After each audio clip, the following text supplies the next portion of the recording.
All right, what's going on, guys, and welcome to Columbus, Ohio. I am here for literally 2 days for work. Usually when I do this kind of traveling for work, I don't have any time to fish. But now that the weather is a little bit warmer and it gets dark a little bit later, today I was able to squeeze in a little bit of fishing. Now I packed really light, did not bring a lot of stuff. All I really brought with me was one tango rod, some line, some tango hooks, and some split shots, and that is it. And I'm actually a little bummed because this is like a really cheap tango rod. I've got two really nice tango rods, but as I was packing and rushing to get to the airport yesterday, I couldn't find them. So all I could find is this little cheap one. But we're gonna fish this here in this creek, super minimalist style fishing, real easy to pack all this stuff just into a carry-on, takes a very small amount of space, and we'll see what we can catch. I went over to Walmart to get some live redworms for bait. That's what we're gonna be using. This is the creek that is the closest to where I'm staying at my hotel. I have not seen any fish in here yet, but I really hope that we can get into some, even some boring ones like some creek chubs or something would be fun, because I've never fished Ohio before. So first time fishing Ohio, let's throw this little redworm around on a little tango hook, and let's see what we can catch here.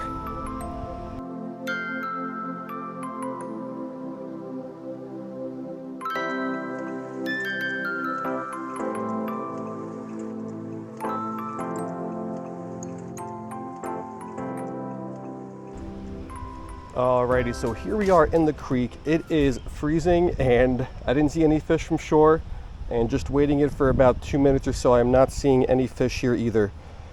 So let's keep walking around here, and as soon as I spot some fish, we'll drop the little worm in front of them and see if we can catch them, because there's got to be some fish here in this creek. It's very rare where a creek is completely lifeless. It's just a matter of finding where that life is. So let's check back here, hopefully in a few minutes, hopefully soon, once we spot some fish.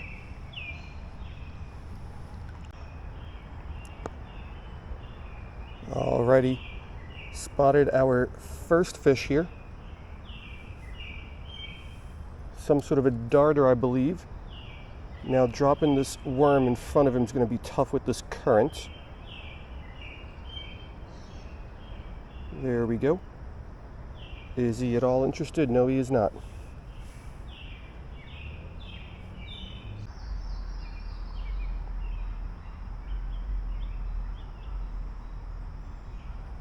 Got him. Let's take a look at this guy. It's a little one, but I will take it. It's a little darter. I don't have my photo tank either, so getting a good look at this guy is going to be a little bit of a challenge, but let's make that happen.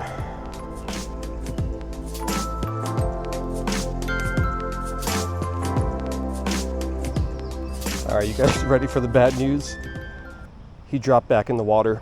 I did get a couple pictures of him, so you got to see him at least that way. Hopefully I can ID him later from the pictures. I haven't caught too many darters from my life list, but all the really common ones I've caught. I don't know if that's gonna be like a tessellated. I don't even know if tessellated range all the way over here.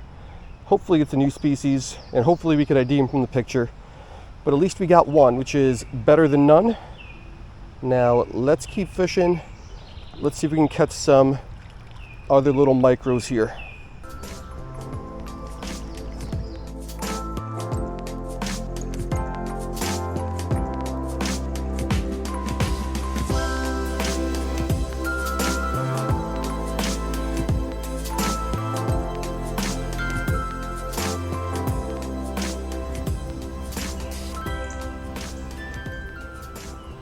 That's not a darter, but I want to catch it anyway. I thought he bit, apparently not. Looks like a little shiner of some type. Oh, there's a darter. Oh, I had something. What did I have? Might have been a crawfish because it was under a rock. We got a couple fish here. Looks like a darter or two, and then a shiner or something. Got a darter, let's go. I really wish I had my photo tank, and I'm gonna do my best not to drop this one. See if we can get a better look at this guy.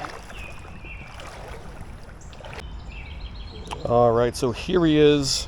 Finally get a good look at one of these darters. Really wish I would have remembered my photo tank. And I believe this is either gonna be a rainbow or an orange throat or something very closely related. And I've already caught the rainbow and the orange throat before, so I have those on my life list. But I think that's what this is. Either way, I'm not upset. I had no expectations coming here. And the fact that we're catching darters, which are some of my favorite species of fish, is awesome. So let's get this guy back. Let's keep going. I'm glad this is working. Let's see what else we can catch here.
Got him.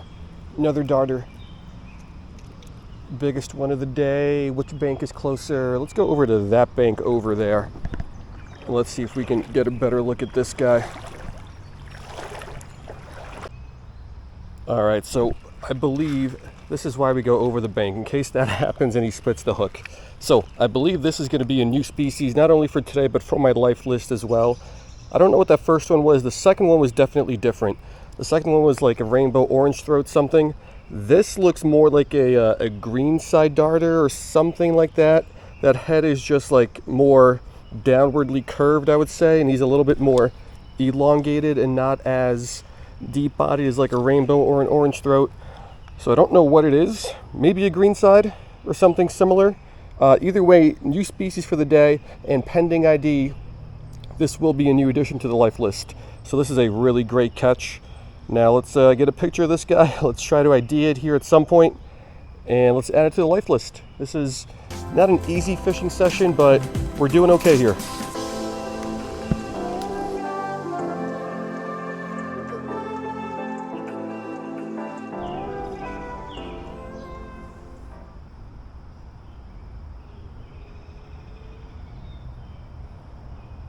Got him. Another darter. Let's take a look at this guy. All right, and this is why we don't open up our hand until we get above dry land, because at some point this guy unhooked himself, and as soon as I opened my hand up here above the bank, he flopped off and on the ground. So if we were above water, he would have been gone. So yeah, this is different than the last one we caught. This is going to be, again, I think that orange throat or rainbow darter, if I'm not mistaken, or at least something closely related, but very clearly different than that last darter we caught. So we're getting at least a couple different species here. Let's get this one back and let's keep going. The action's not great, but I'm happy with what we're getting.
Oh, got him. Let's take a look at this guy. Get him tight in the palm. Let's head over to, yeah, this is gonna be the best bank here, even though it's not that great of a bank for doing this. All right, so the more and more I catch these guys, the more and more I hate myself for not bringing the photo tank. But we got to make do with what we got, and we don't got one of those. So I think this maybe is another one of those rainbow orange throat type things. Wonder what other kind of darters are here.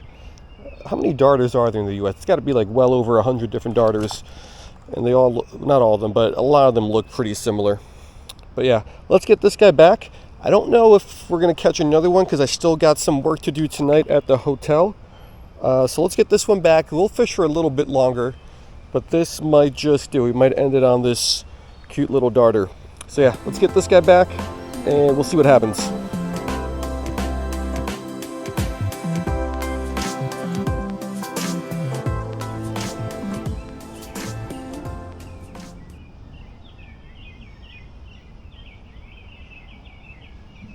Got him.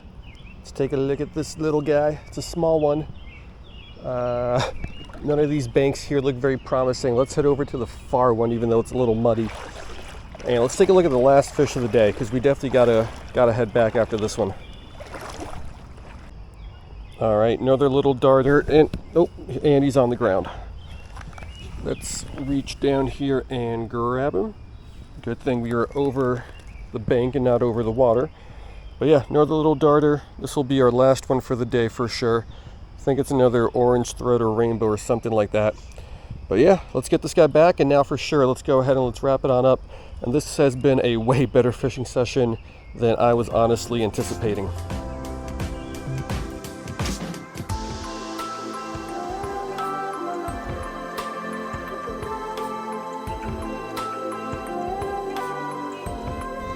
All right, guys, so that's going to do it, and this ended up being a really, really good fishing session. I really hoped we would catch some fish, but I was prepared to catch 0 fish. Those are kind of my expectations to set the bar pretty low, and thankfully we got actually a pretty good amount, and at least one new species. I love darters. I love any small kind of bottom-dwelling fish like darters, gobies, blennioides, sculpin, those sorts of things. Unfortunately, in South Florida, we don't have really any of these kind of species, unless you go in the salt water. We don't have these kind of freshwater creeks, and I know I'm kind of rambling here a little bit, but I love this kind of fishing, and a lot of people are jealous of the fishing we have in South Florida, and don't get me wrong, we do have really good fishing in South Florida, but I'm jealous of the other parts of the country that have these kind of creeks with all these cool little micros. So all we got were darters, but at least one is going to end up being a new species, of course pending ID. And I did see a couple shiner type things, but they were really, really small and really didn't bite. A couple bit, but they were too small for the hook. But what a really great session, and this kind of minimalistic style of microfishing is awesome. This was like less than a $20 rod. This was like my first rod I bought just to try out this style of fishing, because I didn't want to put a lot of money into this kind of setup if I wasn't going to like it. And then I bought some nicer setups. Like I said, I couldn't find those nicer setups. I don't know where they are, but thankfully we got this one. It fits in a backpack. Then we got some line. We got a little split shot. And then we got a little tanago hook with a little bit of redworm, and that's all you need. And this was really great fishing, and believe it or not, these little darters, as I was pulling them through the water, it was a little difficult. These kind of rods, they're made for this kind of fishing, made for microfishing, so even these tiny little guys make you work for it as you're pulling them on up. Should I show you the bend? Sure, let me show you the bend here. Like literally the tip kind of just bends really, really easily like so. Also forgot a knife, which was really annoying, so I had this like little tag end here hanging all day, but that didn't seem to bother the fish. And again, I know I'm kind of rambling here, but yeah, great session. Gonna try to do this kind of fishing more often just because it's so easy to bring this kind of setup with me, and of course I love darters and I love microfishing. So yeah, there is the end of the ramble. Hope you guys liked it, and I will see you guys next time.